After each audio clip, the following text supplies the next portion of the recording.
welcome to Market Overtime. I'm Nicole Petallides. You're set for a special edition of the show, and we've got NYSE royalty here, the most photographed trader here on the floor of the New York Stock Exchange. The Einstein of Wall Street, he's called, and he's been on our network many times. Please welcome in Peter Tuchman, Senior Equity Floor Broker at Trade Moss. Peter Tuchman. Good morning, good morning. So good great morning. to see you. Thrilled to be here. Look, we have to go way back and look ahead. We have a lot to cover in this time here, but let's just start with how, because you and I have known each other a long time, but you were here before me. I was. You started here a long time ago. Tell me about the road to where you are now. Okay, I appreciate the question. So I started here in 1885. I went to high school with Alexander Hamilton, and he got me my first job here. Something like that, yeah. Something like that. So I started in 1985. In May of 1985, I got a summer job here as a teletypist. My road here, I ended up, I grew up in New York City. I went to the University of Massachusetts. I have a degree in agriculture and in international business. I came back to New York after college. I was trading commodities. I opened a record store. I was the doorman at Studio 54, and I was getting an MBA at Baruch. New York in the 80s, it was a crazy time. I sort of needed to get out of town. So I ended up moving to West Africa for 2 years, and I was doing accounting for a Norwegian oil company. I was suddenly 26 years old, and my parents said, it's about time you put on your big boy pants and get a real job. So my father had a patient who was a partner at Cowan & Company, who was at one of the largest firms on the floor back then in 1985. And so I got a summer job as a teletypist and started in March of 1985. I was a teletypist, right? So back in the day, there's no training for this job. Everybody who started on Wall Street either started as a squad, a runner, or a clerk, or a teletypist, right, as I did, because there's you need to develop your persona on the floor. People have to trust you and whatnot, and there's no really schooling to become a broker. And when people came down to the floor, their goal was to become a broker. That trajectory usually took 10 to 15 years because it was a job nobody ever wanted to give up. It was the greatest job on earth, as it still is to this day. And so I got lucky. I got a seat in 3 years. One guy got fired, one guy retired, and one guy quit. And I was just in the right place at the right time. I think I was pretty good at what I did. And by April of 1988, I had a seat on the stock exchange, and I've been here ever since. Yeah, but that was also during a tumultuous time. I mean, that was 1987. Correct. And people remember the crash of 87. You were here. You said that's still one of the days that may have been the worst days for you. It was. So I was a clerk during the crash of 87. We were all open outcry. There was no technology here. And so there were probably 5,000, 6,000, 7,000 people on the floor of the exchange. 1,366 brokers, clerks, a whole support staff, right? This was just the human, the greatest financial institution in the world. And so back then, it was the largest drop we've ever seen, I believe, to date, percentage-wise. And since it was just basically humans, we were taking orders over the phone. Orders were being spit out of this machine. And I just remember it being the wild. I mean, stocks were down so significantly. I traded a stock called Digital Equipment, which was a $168 stock. It closed at $60 that day. And I just remember brokers by the end of that day literally just dropping to the ground in exhaustion. And look, you've gone with the ups and downs through all the years. I came in the mid-90s. I was here for the 2000, Y2K, and all that went on then. But how do you deal with the stress? I mean, the stress level is so high. It's like nothing else. I can't even explain. I mean, you talk about the nostalgia of the old days and the chaos of the old days. There's still morning and the close here are still very busy. I mean, it's still very stressful in many ways. So it's not a job for everybody. If you're somebody who wakes up and you need a coffee and read the paper and wind up to your day, this is not the job for you, right? But for me, I thrive on chaos. I love the adrenaline. I love the human interaction. And so, when I walked on the floor that first day and I saw the hysteria that was going on, because as in the 80s, it was the ultimate open outcry scenario. Sure. And I loved it, right? It's just who I am. And so I've lived through the crash of 87, obviously the bubble of 2000, the financial crisis of 07, COVID's sell-off. And so, we know net, these have all been better buying opportunities and selling opportunities. The stress involved on those days is amazing. Your goal is, though, not to bring that stress home, right? Not to bring your job home. I don't think I've ever perfected that.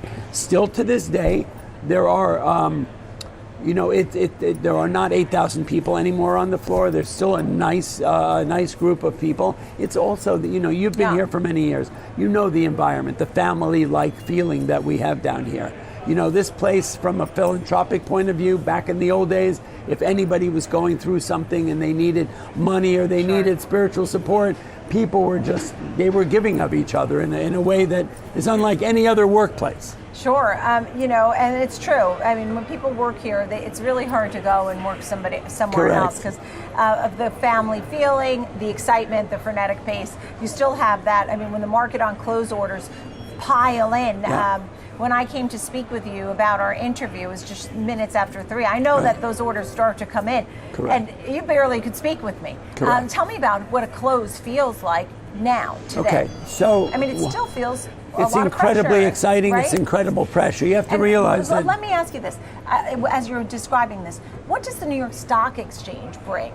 Because people could trade online or whatever. Correct. I mean, this brings a different value, right? 100%. So the strategy that I trade, it was something that I put together with a number of other brokers back about 16 years ago. So the New York Stock Exchange offers us access to what's called market on close, which means that a lot of the order flow that we get here on the NYSE happens on the opening auction market and on the closing. That's where the big majority of the volume is. So basically, we're able to see some order flow. It's not inside information, it's information, and it's a matter of what you do with that information. So we're, hundreds of millions of dollars and millions of shares of stock come into the New York Stock Exchange for the open and the close. What I do is, and it's a strategy that we've done for many, many years now, is try and analyze that information. I trade the S&P 500. There are 347 names on the S&P that trade here on the NYSE. The rest trade on NASDAQ.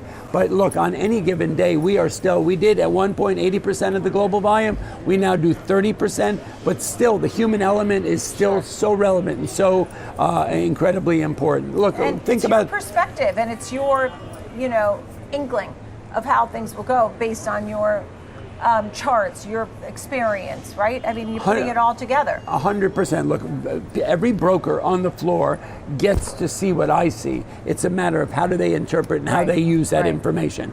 I sort it in a way where I'm able to make a judgment on the directionality of the market from 2 o'clock to 4 o'clock.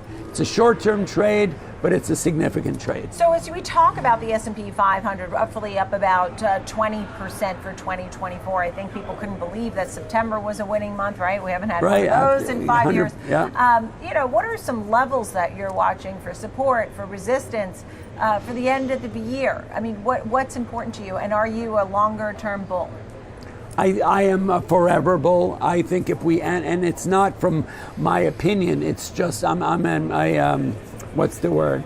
I watch the market, I analyze it, I call myself a forensic broker. I'm not a financial advisor, so I'm not here to predict what's going to happen. But I love explaining why the market does what it does. I can break down for you, and I also have a photographic memory, which is really helpful in so much information that we have. Information is gold, right? So if we look at 2024, the beginning of 2024, we were looking at 7 interest rate cuts, right? 2023, people said it was going to be a bad year. It turned out to be a good year, right? Think back to, this is an important thing to historically, right? During the crash of 07-08, the Federal Reserve put $800 billion into the market as a stimulus to protect against all the bankruptcies going on. They did it over 18 months. It took 9 years to get back to even.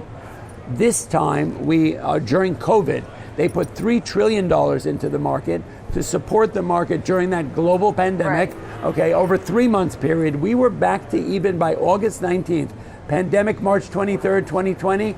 Back to even by August. We were up 20% in 2020, 28% in 2021, right? And that's extraordinary. So they did learn their lesson in a huge way. But look, the markets this year has been extraordinary. The first quarter was the best quarter since 2019.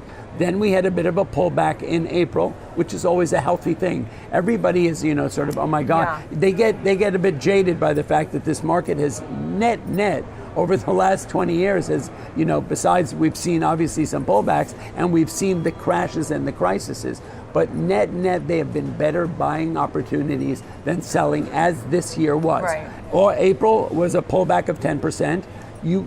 People should look at these pullbacks as opportunities, right? Because if you look at a stock and you like the people, the process, the product, the profitability, right? And you don't like them when they're at these frothy valuations, then when things change and they pull back, you shouldn't be running from the theater screaming fire, fire. Sure. You should be looking at this as an opportunity to buy something on sale. We were talking about August 5th as a day here that we saw the Dow drop over 1,000 points. Correct. And, people are always watching many headlines, global headlines. There's so much going on. You have the meme stocks going nuts, AI, just chaos in many ways. We had a lot on banks last March. Correct. There's just a lot that can come, and I do want to talk about the election in a moment too. But the big picture is you think that the dips are buying opportunities. And it's not my opinion, it's just me tracking, it's just historically. So if you look at August 5th, right? Yeah. So I just mentioned that for a minute. April was a bit of a pullback, July was a little bit of a pullback, and then we had August, okay? What happened on August 5th was what I call the perfect storm. The market can virtually handle everything. We've seen that year over year, that one thing at a time, two things at a time, whether it's crisis or global or it's earnings, whatever it may be, the market can assimilate and be able to deal with these things. But when what I call the perfect storm happens, what happened on August 5th? We had a rather anemic Federal Reserve meeting on Wednesday. On Thursday, we were looking for 170,000 payroll jobs, came in at only 114. On Friday, there was some other the unemployment rate ticked up from 4.2 to 4.3. The war between Israel and Iran started to tick up. The Japanese Bank of Japan raised interest rates 1/4 point. Right. We had that huge carry trade, which caught everybody off guard. The Japanese stock market crashed, the biggest since 1987, and then we saw the VIX go from 20 to 60. Sure. So all of these things, moving parts, and all these components hit us on Monday morning. Right? That's what I call the perfect storm. And the market sold off 256 points on the S&P, 1,000 on the Dow. But if you look at it to analyze it, that was the low of the day. We ended up clawing back almost half our losses on that day. So look, I can show you every sell-off that we've had, and each one of them has been a buying opportunity. It's very hard to time the market. However, I work with a guy named David Green. He's my partner in a company I have called Wall Street Global Trading Academy, which we started during COVID. It's an academy teaching people technical analysis. And if you look at the technicals, February 12th of 2020, the market was trading at record highs across all indices. The consumer was in great condition. The bank's balance sheets were healthy. And that has been the way right before every crash that we've seen in my lifetime. Yeah. That's how the market was. It was always at record highs before the reversal. Yeah. So I remember my partner David Green saying that when it sold off, Dow was down 10,800 points. The S&P, we had broken through all technical levels, but there were, if you look at it in retrospect from a technical point of view, it was a screaming buy. Let's go through some of the other big stories. The election, it's coming up pretty quickly. I mean, not soon enough. Some of your thoughts as investors, without too much partisan stuff. I know we're waiting on a lot of policy, how Congress will be shaped as well. What should investors really think about? Because there's a lot of noise, but an investor wants to protect their money, grow their money. What do you tell them about this election? If you analyze elections and markets over the last many years, the elections have very, very little effect on the market, okay? I think we have two candidates who have completely different opinions on policy, maybe questioning whether there's policy on either parts at all, but I don't think... So do you stay the course? Stay the course? I completely stay the course. I don't think... Look, we saw with Donald Trump on the first election that night, right? When he won, the market went down 1,000 points, and by the time we opened, we were up 1,000 points. So it's just a matter of the market feeling its footing and going for it. Net, I don't think either candidate winning this election is going to have much effect on the market. There are way more important things like interest rates, like the labor market, like the Federal Reserve, like inflation. Yeah. These are way more powerful things. Right now, we have a war going on in the Middle East. Recently, there was an election. In recent days, we're seeing the market being affected. There was a spike in oil over the last number of days because of what's happening in the Middle East. Those are significant things to affect the market. Net, elections have no effect on the market. You mentioned the Fed and rates and rate cuts likely through the year, this year into next year. Does that, you said that could be the market moving event. Does that mean buy? Does that mean sell? What does that mean to you? Okay, we have been waiting for a cut in interest rates for the last 8 months, and the market started to get very impatient. Some of the small sell-offs we've seen along the way was the market getting impatient because Jay Powell has not given us what they wanted. His decision making is a data-driven decision. Finally, in recent past, we did get the cut we were looking for. In fact, we got double what we were looking for. My fear was that if they cut the interest rate by 50 basis points, people would think that there's something wrong, that we were looking for a 1/4 point cut. We ended up getting a 50 basis point cut. My fear was that if we did that the people, the investment community would think maybe that the economy's doing worse than we think, that we need to pour that kind of fuel on the fire. However, the market told us by its price action, the Thursday after the Fed meeting was up 1,000 points, and we've been up significantly since then. The market is telling us that they like that, so and they're like looking for more cuts. Everybody benefits from a lower interest rate environment. Okay, let's talk about a few other things. Social media, you're known as Einstein of Wall Street. Yes. You got that name some time ago. You're the most photographed trader on Wall Street. How is social media helping you or changing you? My life? So it's changed my life a lot. Look, it's so for me, I'm not that interested in dying with the most toys. I have two parents. I don't have them any longer, but my parents were Holocaust survivors. They came to America. They were married for 66 years. My father was a humanist as a doctor, right? A very well-known doctor, and he was a firm believer that where success and fulfillment live are in how many people you can affect in your life in a positive way. And I sort of follow that premise, right? And so for me, after being a broker for many years, those who are no longer here on the floor trading were not able to reinvent themselves. I feel so blessed that I was able to find another route. I do trade the market every day. My son is my partner. We're the last father and son team on the floor. When I got here in 1985, there were 70 market making firms on the floor. Very many of them were family-owned businesses, okay? So for me, in 2019, I started getting involved in social media. I just sort of was perfectly made for it. I have a manner about me where people of every demographic and every age group are willing to listen to the way I talk about the market. I'm not sort of an old crusty guy. Well, that's also because of who you are. I mean, you have an open heart, you're open to all people, and that's what brings that on. So in the meantime, you're connecting folks. We see you connecting folks in all kinds of businesses. You're actually on the commercial for the New York Stock Exchange. I am. Connecting folks that are launching businesses, or maybe somebody else who might work with that business in some way. You have a lot of artists that come in. You work closely with the Members Handicap Fund here. So there's a lot behind that. I'd like to also move on and just talk about other things that are going on in your life. When we think about women on Wall Street or women companies, you're on a couple of boards. I am. I'm on the board of two women-owned companies. One is Alinea Invest. It's a trading app for first-time women investors, and a company called Boss Beauties.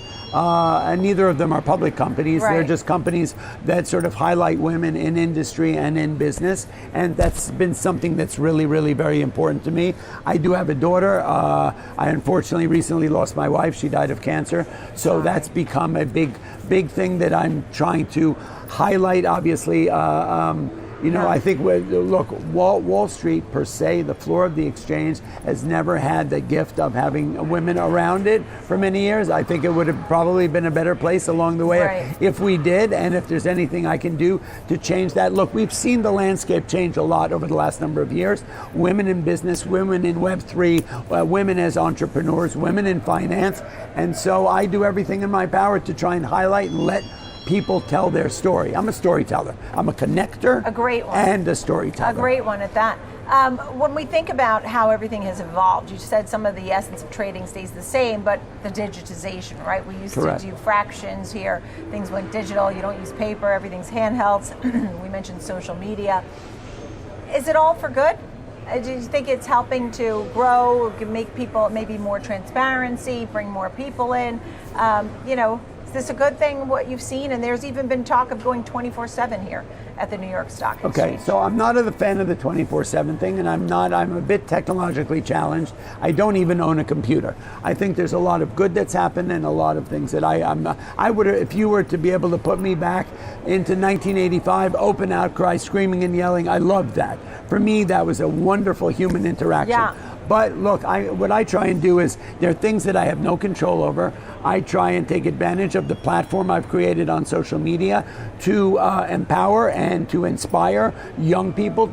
Young people are the next generation of investors, right? So I have 2 podcasts. I have a TV show with Dan Ives, you know, the one of the great technical analysts in the world. I do a lot of TikTok things for young people, highlighting markets and stuff like that. So I think, you know, I'm taking advantage of the platform that I have been blessed to make on social media to use it for the best that I can. You know,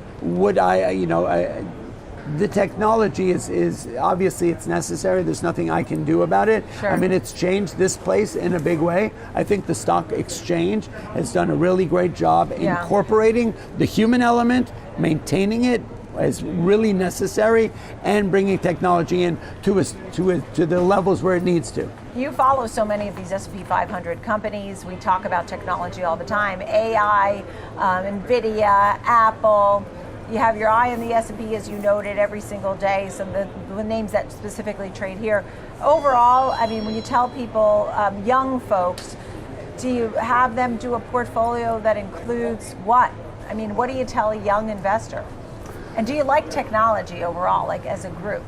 So, okay, I can't address whether I like technology. In the beginning, I saw the AI thing. I didn't know that much about it, and I was a bit fearful of it. It felt like this is going to outsource human beings, and I've seen how technology has changed this place and has changed all industries because there are not as much of a need for human beings, and obviously machines have taken over a big part of that.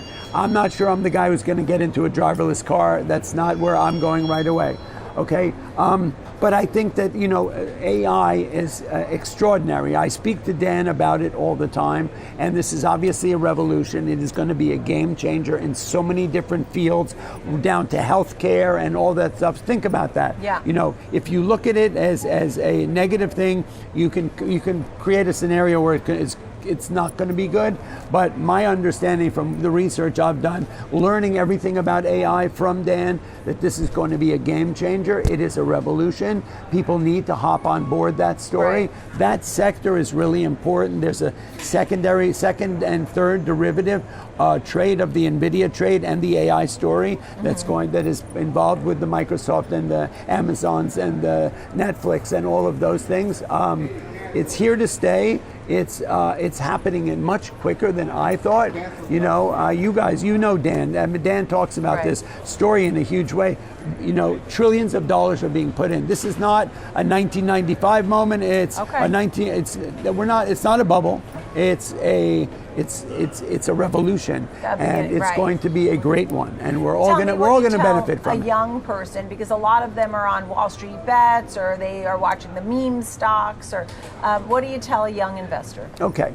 This is not a get-rich-quick scheme. I've taken upon myself, with my partner David Green, who I worked here on the floor with in 1985 during COVID, when they brought in all these free trading apps to give access to the market to people who never were invited to this party before.